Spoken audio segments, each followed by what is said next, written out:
This is apparently Ireland's best new single malt. This week, let me tell you about the Fercullen single malt Irish whiskey from the Powerscourt Distillery.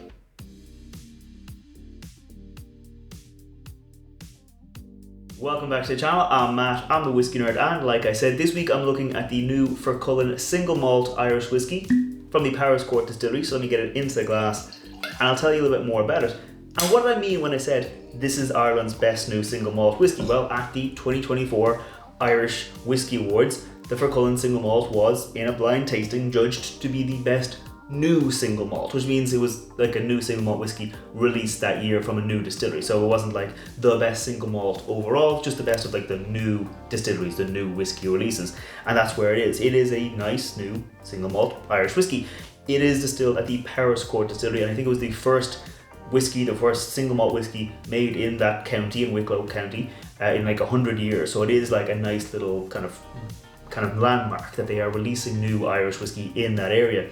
It uses locally grown barley as well, so it is nice to see them not just like shipping in barley from elsewhere, but they're using kind of local farmers, local communities, and they are kind of using that kind of area to say it's not just made in Wicklow, it is from Wicklow. The Powerscourt Distillery, under the kind of Fercullen brand, have been releasing whiskies for a little while now. So they've had some kind of whiskies where they sourced whiskies, they brought them in, they said, okay, we're going to release this like a 10-year-old single grain. That was really nice. They also had a whiskey called the Fercullen Falls, which was their single malt mixed with single grain that they sourced from elsewhere, but this here is 100% their whiskey. It's their first kind of their first flagship, their whiskey. It is a 46%, which is very nice to see, because a lot of Irish whiskies come out at 40%, but we're seeing more and more coming out at 46%, which gives you more bang for your buck and a bit more flavour. It is non-chill filtered, but it does have colouring added. So this, even though it is like quite a light colour, it does have colour added. So it is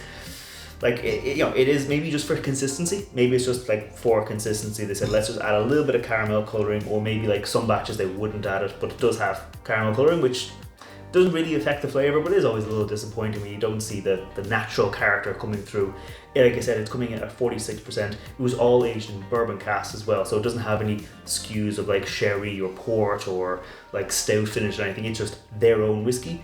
Put in bourbon casks, you're going to get like kind of the core flavour of the whiskey coming through. They do have a cask strength version of this whiskey, which I think I would like to try, but today we're looking at just the kind of regular, as I said, 46% Irish whiskey. So let's go in for the nose on the Fercullen single malt Irish whiskey. Okay, immediately you do get, surprise, surprise, malted barley. You're going to get that kind of malty note, but where some distilleries have this kind of like funky, fruity note, where like Bushmills or like where Dingle, where it's almost like a herbal kind of malt, where you get like a lot of like floral notes to it. Here it's in that like toasted, roasted grains with a lot of orchard fruits. Like I'm getting a lot of like sweetness. Obviously, bourbon cask aged single malt is gonna be quite light, quite sweet. No, sorry, not light, but quite deep with a light kind of like biscuity sweetness coming through it. And I'm getting like that orchard fruit, and for me, it's almost like a honey dipped apple. Like if you took an apple, you didn't dip it in toffee, but you dipped it in a little bit of honey, where you get that almost rich, rounded out sweetness, that sugary sweetness with that appley note, with that bit of orchard fruits. Maybe not a pear, but more, definitely not a pear, but like that apple. Not a full like Granny Smith apple, but not like a Golden Delicious, more like a Braeburn or like a Fuji, or like an apple that has a bit of crunch to it without having that kind of sharp Granny Smith green apple note coming through. There's a little bit of baking spice too, like maybe a little bit of like star anise, but like it's kind of lighter on the baking spices. Like you can tell there's a little bit of spicy note to it, but not a huge heavy hit. Like it is on the lighter side, but it's not lacking in flavor. Like it is nice, it's rounded, it's rich, but it's not dominating. That's I think what it is. It's not super strong in the palate, obviously on the nose. Obviously at 46%, it's not going to be like jumping out of the glass. It's not going to be really overpowering, but it's just nice. It's sitting there. You can go to it, you can enjoy it. It's quite sweet, quite fruity. So I think that's enough on the palate, on the nose. Let's go in for the palate on the Fercullen single malt. Cheers.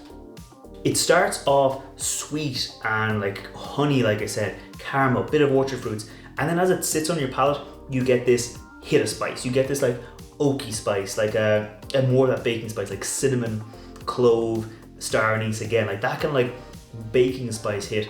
After it sits on your palate, after it kind of sits on your tongue, you get that honeyed sweetness and then like a big hit, like almost like a left field change. Like you do get a nice big hit of spice. Like it's still quite thick. You still have that honeyed kind of spice, almost like custardy, creamy, that kind of flavor. But then you get that spice hit that comes through. As soon as like it hits your cheeks, you're like, oh, there's a nice hit of spice. So I'm gonna go in again, focus more on like the fruity notes instead of like that spicy hit. Cheers. Yeah, second sip around, like it got that custardy, almost like vanilla bean, vanilla pod, that kind of sweet, rounded custardy note, and I still got that oak spice. It's quite spicy, almost heading in like a savory kind of note, almost like that kind of leathery tobacco, you know, that kind of flavor. Not all the way there, but it's heading in that direction where you get that oak spice, that hit of the oak, rounding it out. Again, it's stronger than it was on the nose, but it's not super strong. It's not super dominating. It is just like nicely kind of rounded out there on the palate. Again, apples, caramel, not super long to finish, so I'm going to go in and focus on the finish in a second, but you do get this nice big hit of whiskey. It sits with you for a second and then it goes away. So I'm going to go in for the finish and see what's the note that lasts the longest. Let's launch it. Okay, so on the finish, so up front, obviously you get that big hit of like creamy caramel, custardy note. Then you get the hit of spice. On the finish, after a breath, the appley note comes back, but yeah, that kind of honey dipped apple comes back with that bit of the ginger spice. Like it's warming spice. It's not as heavy as like the clove, the nutmeg, the star anise was on the palate.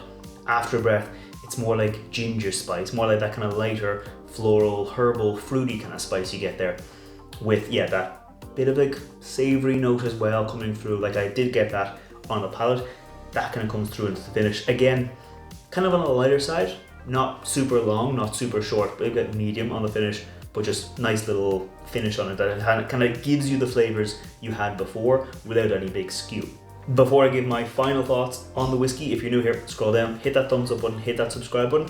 I put out whiskey reviews every Wednesday and I put out cocktail recipes featuring whiskey every Friday, and I will have a cocktail recipe featuring this whiskey this Friday. So if you want to see that, make sure you hit subscribe and leave me a comment and say if there's a whiskey you think I should review in future. But now, as my final thoughts on this, it's a nice little whiskey. As you might expect, it is the best new Irish single malt whiskey of last year. It's a solid little whiskey. It's a nice little sipper, something you can enjoy, something you can drink. It's at 46%, so it's got a bit of weight, but it's not overpowering. I think I would like to try that cask strength version of it, and I'm looking forward to seeing where this goes with a bit of a skew, with a sherry finish, or with a port finish, or with different kind of finishes that give you that core single malt taken in a different direction, because I think that's always fun to see the basic flavor and where it can go, where the distillery can take it with different casks. But yeah, solid little whiskey. It's, I think, not too expensive. I think I got this bottle, it was around Christmas time. I think I got this bottle for about €40. It was on sale for Christmas. If you can find it for that price, I think it's very good value. Well, I think, yeah, that's all there is to say on it. I'm going to keep on enjoying this, and I'll see you next time. Sláinte.